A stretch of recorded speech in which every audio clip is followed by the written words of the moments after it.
రోమీయులకు రాసిన పత్రిక 8వ అధ్యాయం 16, 17 వచనాలలో మనము దేవుని పిల్లలమని ఆత్మ తానే మన ఆత్మతో కూడా సాక్ష్యమిచ్చుచున్నాడు.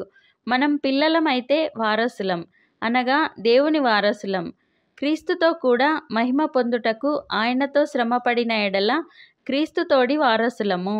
మనము ఆయన పిల్లలము అని దేవుని పరిశుద్ధాత్మ తానే మనకు బోధిస్తోంది. మనము ఆయన పిల్లలమైతే ఆయనకు వారసులం. తల్లిదండ్రుల స్వాస్థ్యము పిల్లలదే కదా. మన తండ్రి అయిన దేవుని ఆశీర్వాదాలు మన స్వాస్థ్యము. అవి మనకందరికీ సొంతం. దావీదు మహారాజు కూడా అంత సంపద, రాజరికము, సంతోషము అన్నీ దేవుని నుండి స్వాస్థ్యంగా పొందుకున్నవే.